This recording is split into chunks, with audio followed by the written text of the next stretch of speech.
On with the B hashtag WalletWise, here to take us through the nitty-gritties of responsible lending. I, for one, am looking forward to this one. I would love to know how to do this. Seriously, guys. When it comes to the retail banking sector in Standard Bank, Zanele Mpeche is your lady. Her 13 years of experience, drive to succeed is what led her to be our head of client solution. At a time of leisure, she prides herself in education, traveling, and food. Those are her comfort places. If there's one person to bet on when it comes to the world of banking, you'll never go wrong with Zanele. Go for it, Zanele.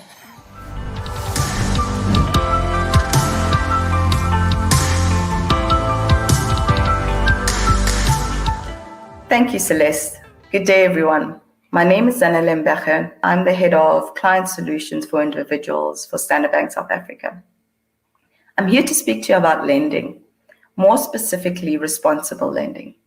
Taking out loans has been given such a bad name over many years, and rightfully so. When you see more and more people taking out more and more debt and ultimately landing up in what we call a debt trap, it does become concerning. So I'm here to try and change that narrative for you and ensure that we borrow responsibly.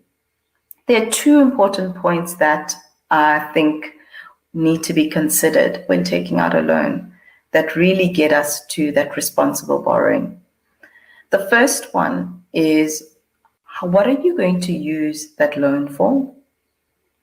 And the second part is, what to look out for in terms of the terms of that loan contract. So the first one really around what you're taking out the loan for.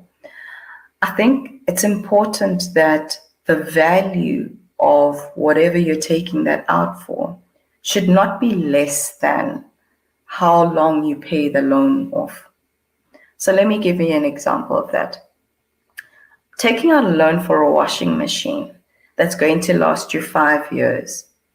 You can't take out a loan you're going to pay off over 10 years. Having said that though, a vehicle loan that you're going to pay over 5 years, where the value of that will last a lot longer than that 5 years, is probably the right thing to do. Loans also have a way of building long-term wealth in the form of, let's say, student loans. So that is, paying for your studies, for better employment and income in the long run, or a home loan, where that home would be in the family for generations to come. Going on to the second part, what to look out for in that loan contract. The first one is that principal amount. So that principal or capital amount is really how much am I borrowing? Let's call it 50,000 in this instance. Then the second piece, my total repayment of this loan. So that generally includes that capital amount, so that 50,000, plus interest and charges that get allocated to that loan account. The charges are generally split into two, so there's an initiation fee and a service fee. So in essence, a total repayment will be all of those things together. The third one is what we call a credit cost multiple, which sounds complex and is generally misunderstood. So a credit cost multiple really says, in relation to the capital amount that I'm taking out, how much of that would be interest, fees, and all the other charges? So that's generally quoted in the contract in terms of a 1.46 or 1.61. So that means the 1 is the 50,000, the 46 or the 61 is actually all the interest and the fees. Lastly, it's looking at that installment. Can I afford to pay this installment every month until I pay down this loan? A key thing to note on the installment is it fixed installment or is it a variable installment? Fixed installment, when interest rate change, it will stay the same. Or variable, when interest rates change, it will actually move the installment. And with the variable, it's important to ask yourself the question again, Will I be able to afford this when interest rates increase? Lastly, I just want to put a note down around the fact that even after you take out a loan, you are able to go back on that and go to your service provider within 7 days and say, I actually reassessed this and I don't want that loan. And the service provider would be required to reverse the fees and the interest that's accrued from that point in time, and the loan will be closed. Thank you for listening. I hope that was helpful. Over to you, Celeste.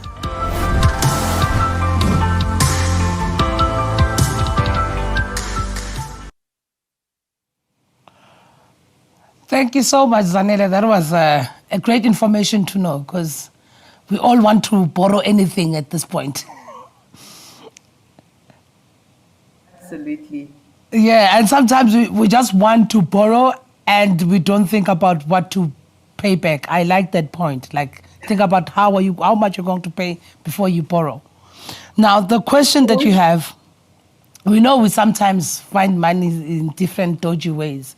Is it legal, or are the loan sharks allowed to keep my ID as a collateral? Celeste, it's so unfortunate that, sort of in the loan industry, there's so many unsavory practices that actually happen. Yes. And the reason is because they're not regulated. So really, my advice to anyone who's looking to take out a loan is rather go to a bank or a financial service provider, because when you're there, you know that it's regulated. They're not going to charge you exorbitant amounts. They're not going to take your ID. You will just take a copy of your ID, but not your actual ID. And those are just some of the practices that are very real out there. Now, if I cannot make the payment for some reason, like some of us were surprised by the pandemic and we were like, okay, what do I do for the next following months? And before we do the finder, who am I paying this month? Does the bank allow me to restructure my repayment if maybe I'm falling short or that month I'm struggling to pay?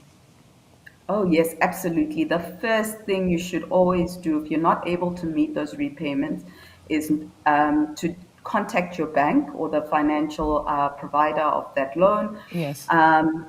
Banks are always willing to restructure the loan.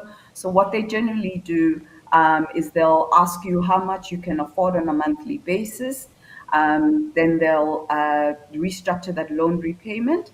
And what happens then generally is that the term gets extended. Okay. So,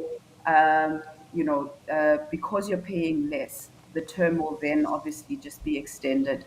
But definitely something that all banks do and more than willing to help a customer in need. Do you think it's safe for us to have loans at this time? Would you say it's safe if we do it right? Is it a safe moment? Oh, absolutely. It's Okay. definitely a safe moment. It's just you need to ensure that those repayments, you'll be able to pay them back. But absolutely a good time. And for anything, emergencies, longer term, wealth creation, like I mentioned earlier, anything. Thank you. Thank you so much. So we're going to stop pretending that's not us on the other end when when the bank calls. So we're going to approach you first, because clearly we can make some arrangements. Thank you so much. Thank you so much. Celeste. Okay, thank you, Zanele Mpege. As you can see, a better tomorrow starts today.